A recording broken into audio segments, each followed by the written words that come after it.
স্বাধীন সার্বভৌম দেশে বা এই 53 বছরে আমরা বারবার দেখেছি মুক্তবুদ্ধির চর্চার ক্ষেত্রে নানান বাধা আসছে, মত প্রকাশের স্বাধীনতা, বাক স্বাধীনতা বারবার রহিত করা হয়েছে। সেই জায়গাটায় এখনো কতটা তাৎপর্যময়?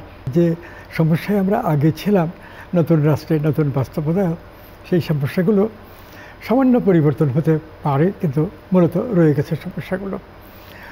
একটা জাতীয়তাবাদী আন্দোলন, 6 দফা আন্দোলন, তারপরে 71-এর স্বাধীনতা যুদ্ধ বা মুক্তিযুদ্ধ যাই বলি না কেন, তার মধ্য দিয়ে স্বাধীন রাষ্ট্র হিসেবে বাংলাদেশ প্রতিষ্ঠিত হয়েছে।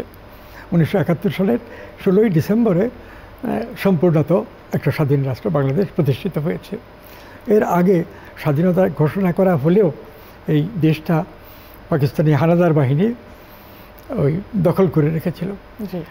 এর বিরুদ্ধে আমাদের মুক্তিযোদ্ধারা এবং তার সহযোগী হিসেবে ভারতের সেনাবাহিনী কাজ করেছে। তার ফলে এরা আত্মসমর্পণ করেছে 16ই ডিসেম্বর। আত্মসমর্পণ ফলেই আমাদের স্বাধীনতা পূর্ণতা লাভ করলো। কিন্তু আত্মসমর্পণের ঠিক আগে ঢাকা শহরে বিশেষ করে বিশ্ববিদ্যালয়ের শিক্ষক, লেখক, শিল্পী এরকম অনেককে বাড়ি থেকে ধরে নিয়ে তাদেরকে মেরে ফেলছে। তো এই যে বাড়ি থেকে ধরে নিয়ে বাইরে এক জায়গায় মেরে ফেলছে, এবং এদের সংখ্যা নিতান্ত কম নয়। ঢাকা বিশ্ববিদ্যালয়ের শিক্ষকই এই পুরো সময়টাতে যুদ্ধের অন্তত 14-15 জন প্রাণ হারিয়েছেন। তাছাড়া এই কলেজের শিক্ষক, তারপরে ডাক্তার, যে মেডিকেল কলেজের প্রফেসর, এই ধরনের লোকদেরকে বিশেষ করে হত্যা করেছে। তো এই হত্যাকাণ্ডটা পরিকল্পিত, কাজেই অনুসন্ধান করে গবেষণা করে এটা পুরো তথ্য বের করা দরকার। এখন এই বুদ্ধিজীবীরা কি চেয়েছেন?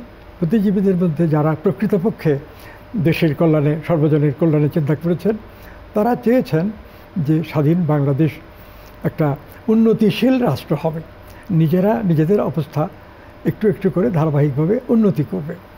আর উন্নতি এমনই একটা ব্যাপার যে হঠাৎ করে ফেলা যায় না, একটা দীর্ঘ প্রক্রিয়ার মধ্য দিয়ে করতে হয়। কিন্তু এটা আরম্ভ করলে, সেই প্রক্রিয়া ধরে অগ্রসর হলে একসময় বোঝা যাবে যে আমরা তো অনেকখানি এগিয়েছি, অনেকখানি উন্নতি করেছি। এরকম একবারে অল্প সময়ের মধ্যে হয়ে যাওয়ার ব্যাপার নয়।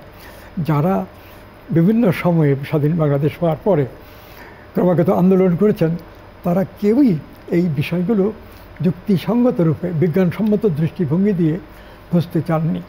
তার ফলে আবেগ কাজ করেছে বিরাটভাবে, আর স্বার্থসিদ্ধি, ব্যক্তিগত স্বার্থসিদ্ধির ব্যাপারে এতে দাঁড়িয়েছে, এবং যারা চাইছে নিজেদের স্বার্থ হাসিল করে নিছে। ব্যক্তিগত স্বার্থটাই সব থেকে বেশি প্রাধান্য পেয়েছে, দেশেরও ঊর্ধ্বে ব্যক্তি চিন্তাটাই সব থেকে বেশি ছিল। এইটা বাস্তবে দেখা গেছে যে ব্যক্তি স্বার্থ অনেক বড় হয়ে উঠেছে। পাকিস্তানকালে যেটুকু ব্যক্তিগত স্বার্থ স্যাক্রিফাইস করা হতো, অথবা ব্যক্তিগত স্বার্থের ঊর্ধ্বে উঠে জাতীয় রাষ্ট্রীয় স্বাধীনতা এবং অধিকার অর্জন করার যে একটা চেষ্টা ছিল, সেটা স্বাধীন বাংলাদেশে কমে গেছে, ধীরে ধীরে আরও বেশি কমেছে। যখন আওয়ামী লীগ বঙ্গবন্ধুর নেতৃত্বে ক্ষমতাসীন ছিল, তখন থেকেই তো এই অবস্থা দেখা যাচ্ছে। বঙ্গবন্ধু যেসব কথা বলেছেন, এগুলো তো তার নিজের দলের লোকেরাই ঠিকমতো মান্য করেননি, আর অন্য দলের লোকেরা তো বিরোধিতা করেছে। এখানে যে জাসদ গঠিত হয়েছিল ছাত্রলীগ ভেঙে এবং একটা আলাদা পার্টি করলো, এই পার্টি তো বঙ্গবন্ধুর নেতৃত্ব সরকার তার সবচেয়ে বেশি বিরোধিতা করছে। আমি যতটা লক্ষ্য করেছি, বঙ্গবন্ধু চাইলেই ছাত্রলীগ ভাগ হতো না, ঐক্যবদ্ধ থাকতো। কিন্তু বঙ্গবন্ধু চেয়েছেন যে যারা থাকবে তারা এক মন হয়ে থাকবে, সবাই মতবিরোধ থাকবে না। এই মতবিরোধ থাকবে না, এটা কোথাও হয় না। একটা পরিবারের ভিতরেও মতবিরোধ হয়। ক্রান্তি লগ্নেই মানুষ আসলে ঐক্যবদ্ধ হয়, আবার ক্রান্তি কেটে গেলে আস্তে আস্তে সময় গড়ালে তাদের সেই ঐক্যটা ভেঙে যায়। বর্তমান সময়টাকে অনেকে ক্রান্তিকাল বলছেন। ক্রান্তিকাল মানে এই সময় সমাজ বদলে যাবে, নতুন একটা অবস্থা আসবে, এবং নতুন চিন্তাধারার সঙ্গে পুরাতন চিন্তাধারার একটা বিরোধের সময় হলো ক্রান্তিকাল।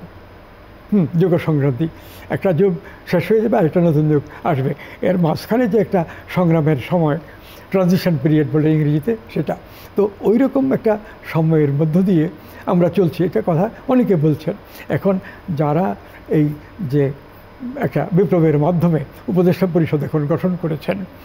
তাদের মাধ্যমে যদি একটা নতুন যুগের দিকে যায়, যেটা তারা ঘোষণা করছে যে রাষ্ট্র সংস্কার করবেন, তারপরে চিন্তাভাবনা মানে রিঅর্গানাইজ করবেন, পুনর্গঠিত করবেন, এবং সব ধরনের মানবাধিকার যাতে মানুষের জীবনে কার্যকর হয় তার জন্য তারা কাজ করছেন।